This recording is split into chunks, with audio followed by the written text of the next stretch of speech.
Greetings, everyone, and welcome to another podcast at Behind the Wheel. It's your host, Jordan, and today I have the lovely Jasmine, one of our community dietitians, with us today, and she's going to be speaking all things DT, dietetics, and what a normal day would look like for a community dietitian and what that will essentially how our DTs could help clients in both aged care and in the NDIS disability scheme. So without me talking any further, welcome to the show, Jasmine. I'm the dietitian Jasmine in working with the community people. I'm really grateful for, being part of the podcast, just introduce ourselves as a dietitian. I'm very excited. Great to have you on. So where did it all start? How did it come into your mind that you say, hey, I want a career in dietetics?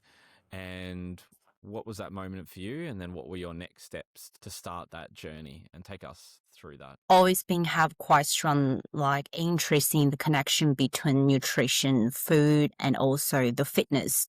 Particularly, once I start to learn the nutrition, I really want to know how actually dietary support can change the people's life, especially their relationship with their food, which is going to play a big part in a daily life. So I think that part, a passion and interest, actually led me to pursue dietetics into a bit of further specialized areas like neurodiverse disorders, or even the quite fragile population like aged care people. I think that's how I started, and moving forward. Great. So what brought you to community? You've mentioned some specialization, some special interest, and obviously there's such a broad settings that a dietitian can work in versus hospital, clinic, like a private practice, community within an aged care facility. What brought you to community work and attracted you to Gen Physio? First of all, thanks to all the different kind of experience back to my university placement. So I can tell the big difference among the different settings. I don't want to work in a quite stressful hospital, which might not prioritize dietary, the treatment as the first line treatment plan. Private practice is just quite limited session for me actually build a really strong relationship with my patient or clients. Absolutely, the communication setting is community setting is more like you bring the nutrition care into their home. Very peaceful, stress-free environments. They feel welcome as a guest to their home. So those environments actually make me really love working in the community setting. Great. That's a common theme that we get amongst most of our disciplines and clinicians, from speech, OT, physios, EPs, and a common theme is being in the comfort and the trust of our client's home just keeps the session more relaxed. It's easier to observe the surroundings and maybe what the day-to-day would be like for your clients. We feel that it's easier to come up with a treatment plan and run that through the client when you're right there in their everyday setting. So that's great that we share the similar pros around community allied health. Fantastic. So great. Increased scope, more time with our clients, a longer journey that you have being a community setting, fast forwarded into coming on board and working into community. For our referrers out there and perhaps student dietitians and just a general public, community work, could you take us through perhaps what would be your current caseload right now? What are some common conditions that you're treating, and what are the funding schemes that you're working with? Yeah, so in terms of my workload, it's pretty much 50% from the aged care referrals, and also the rest is actually for the disability support. I can tell for the aged care setting, we have quite a flexible funding. You can, based on the individual's need, you can provide the support once every fortnightly, or even every 2 months. Some clients prefer to see us a JP, their blood test once or twice a year. So it's very individualized need. For the disability NDIS funding, it very depends on their condition. They might be allocated with quite limited dietetic support. But I can tell some of them still quite willing to see us more often, because they do need more ongoing support based on their limited assistance or the lack of knowledge among their support team. So that's just some like natures of different funding. So what would a typical day look for you? Would you be starting out in the morning working with pediatric, you maybe younger clients on the NDIS, and then working your way into perhaps clients with supported home funding, some of your older population, and what some of the maybe typical conditions that you would see or treat on a regular basis as a community dietitian?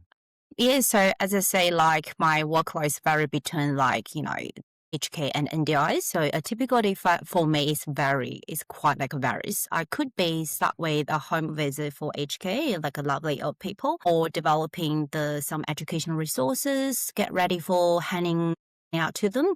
Or later in the day, I could be working with pediatric clients, so supporting their family. So because the strategy is pretty much the family center, so providing some support for the children with feeding difficulties or sensory related like eating problems, challenges, or the growth concern from the family.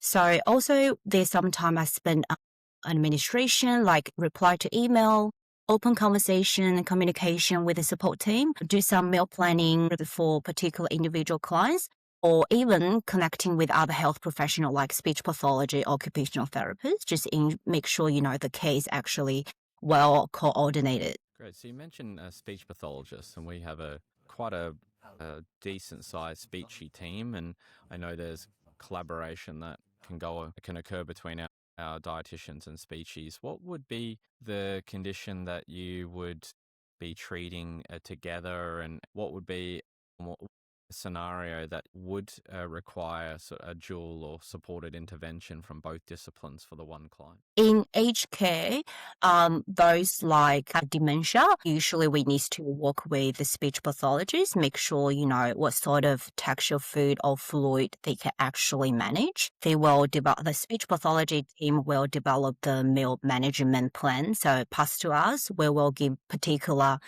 strategy how to modify their diet with the adequate nutrition, especially the protein and energy. But for the pediatric side, I usually support with, their developmental conditions or feeding challenges because they're sensory problem. So those I work closely with speech pathology as well. Great.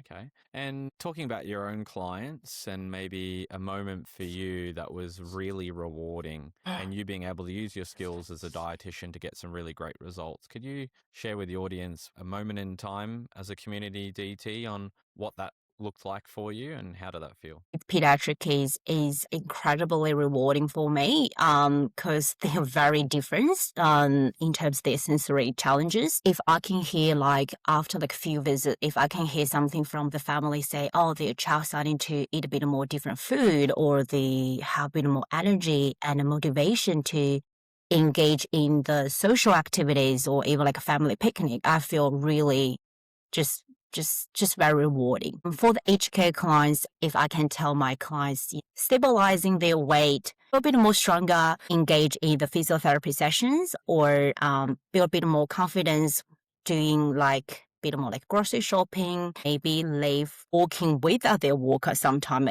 at home. But those small changes actually make me feel really, really good. Great. So it's just the small, subtle benefits and improvements with your clients over time that give you that vigor and feeling, that positive feeling that you're making positive impacts in your client's life. That's really important. I could imagine pediatric for me as a physiotherapist, while I've still got my degrees and they're sitting behind me, I haven't used it directly on a client for 6 years now. But when I was practicing in community building Gen Physio in the early days, I didn't come across P's because NDIS wasn't around, but I didn't get much exposure to P's. But I have a lot of respect for our clinicians and clinicians working with pediatric clients because the challenge there of understanding what we're trying to do and the comprehension from clients as a pediatric. Oh, there goes the dog. As a pediatric postman's here, a pediatric client versus aged care, they have different. They might even if they have a similar condition or need, The interventions. That's all right. He's getting excited. He thinks I'm the postman. So, working with pediatric clients, a passion of yours, what would you feel is a big challenge for you to achieve their goals and apply your interventions? And what are some tools that you use to help you get what you need from a pediatric client? Some of the most common challenges I see among the pediatric strictly selective eating and a very strong sensory preferences among like food, food texture, smell, colors, or even like specific like brand or presentation. So because it happened most time, like when I walk into the house, like meet the family, the expectation is very high. Like they believe the dietitian can help their children back to eat a broad range of food, which is just like a different understanding among the sensory problem, I think. And what would you, if that was the case, and you maybe have a misalignment between family or parent desires versus where the child's at, how do you navigate all of that? I think education plays a really important role in this kind of challenge because for most of the parents, especially new to autistic like condition, they have no ideas why their children the eating has been changed dramatically since they were 2 or 3 years old. So, and also put a lot of pressure to their kids among the eating or meal time. So usually, my approach is always become a bit more family-centered, based, focus on meeting the child where they are rather than pushing for like a rapid change. Usually the first step is to relieve the stress among the meal time, because they might just stop the children from eating comfortably with their family or with other food. And then gradually exposure to the new food with like food play activities or get involved in interacting with the food, not just actually eat the food. It's more like a different kind of way to play with the food. So that's usually my strategy that actually work effectively over time. I like what you said, education. For us as allied health professionals, as clinicians, that is such a large and important tool in our toolkit to work with clients, but also carers, family members, and to get them on board with therapy and having them aligned to what we're trying to do, because that is critical. And then playing with food. Now, my kids play with food a little too much, but they're getting better. When it comes to playing with food, what is your thoughts on that aspect? Because you mentioned that's something that you use as part of therapy to introduce new foods. Could you take me through a little bit more in depth what that would mean? Yeah, there's like a structure, not just for dietitians, also for the occupational therapist, just to help desensitize the problem. Usually we say senses definitely include not just the tongue, also your touch, your smell. So playing with the food is definitely part of like de-stress, like, your expectation from your parents, not just let you eat, and also just change the child like kind of like relationship with food is getting a bit more like acceptable with different food. Or sometimes I recommend even it become a bit messy, but it's still fine, because at the same time, over time, the kids, when they play, kids can become very creative. You make like food in different shapes, different texture. Through the interest with playing with food, they might just end up like actually giving a bite or end up finding it's not that bad. Yes. So it's just a gentle, fun approach to introducing new foods that would be healthy and beneficial to them Yeah. on the playing side. Okay. I'll try that with my own kids. If they're not wanting to eat something, they can pick up the broccoli and play with it, and hopefully they'll eat their greens. But we'll see. Okay. Interesting. I like that. Difficult or challenging moment. What would be a challenging moment for you that you've had with the client within the community? It could be anything from a difficult moment of working with difficult family that's not understanding what we're trying to do, or a client is just not engaging or compliant with therapy, accessing clients' homes. Have you got a story to share on a difficult client or moment that you've had? So in terms of challenge, for me, the biggest one is about constantly adapting to the practice, especially find the balance between individual clinical need and what actually practical and sustainable for the clients. because they might not be like inaccessible to some sort of support. Like if I give some easy recipe to follow, meal planning, but because their support, like a workers team, doesn't have that skills of cooking or hasn't been allocated with enough like support hours, they might become a bit more challenging for this like kind of ideal nutritional plan to be implemented. So that's definitely one of the challenge for me, especially working with NDI's client. Okay. Important to be versatile when we're working with different funding and budgets and client needs and bring that all together to get the best outcomes. So education important for clients, but also Mm. for referrers, I feel, to understand, I guess, what would be an indication for a client of theirs to need a dietitian review and ongoing care. What would you say your top two diagnoses or referral needs for pediatric and then for aged care might be to help, say, a referrer listening who's wanting to know if a dietitian could be right for their client and to refer on? So across both HK and pediatrics, so one thing I really wish the referral they can better understood is that dietitian is not just about giving the general food advice. It's actually a clinical service that can significantly impact their, the health. So early nutritional intervention identification actually make a big difference.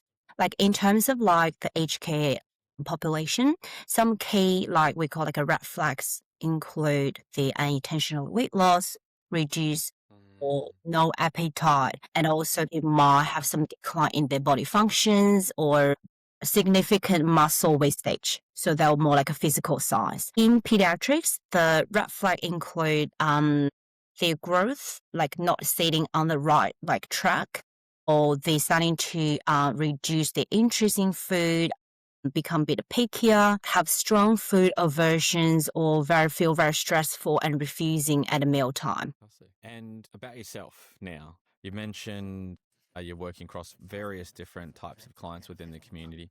What would be your personal favorite type of client to work with, and would that be down that neurodivergent client, and what draws you to feel passion for working with that type of client, whatever that might be? I would say I have the specific passion for working with neurodiverse like disorders because, as I said, this is more than something I have learned or pick up back to uni. It's something, some area you have to actually put more effort and based on experience, reflection, and apply all these theories into the practice. So that's definitely something I really wanna just dig into more, like the intervention or strategies. So enjoy the challenge. Nice. Okay.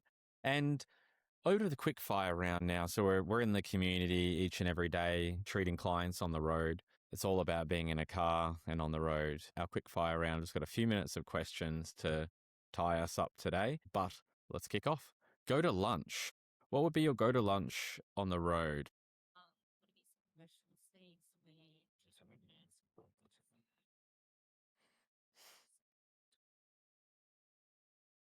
Wow, so healthy foods all round and not. That's exactly what I wanted to hear, Jasmine. Great. Okay. So no McDonald's drive-throughs, I hope, unless it's a special occasion. We've got to treat ourselves every now and then. Okay. And coffee order. What would be your go-to coffee order? Wow. So you've got a few. What would be your normal workday coffee of choice? Skinny cappuccino, nice. Favorite food favorite food or cuisine. That's a new question that's flown in there. Okay, let's go. Say if you didn't bring any prepackaged food, you're out on the road between clients. Is there a restaurant or a cafe that you like to treat yourself or stop off to for lunch?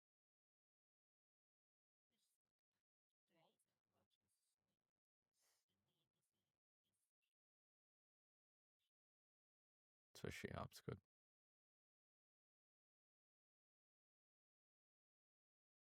You like Chinese, yeah. Yeah, Chinese is good. Do like it on a Friday, Saturday night. It goes down well. What is a common phrase you might find yourself saying in sessions or out on the road?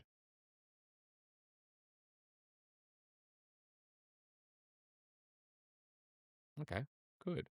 And last one for the quickfire round, dream road trip holiday destination. We love our cars. We sit in cars a lot. What would be your dream road trip destination?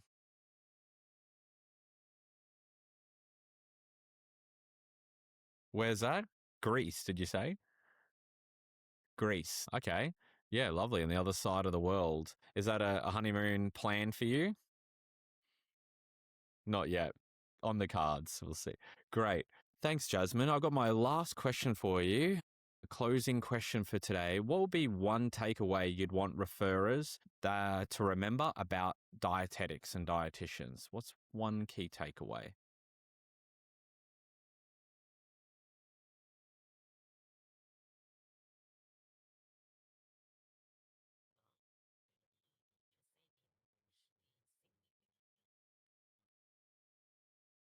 Mhm.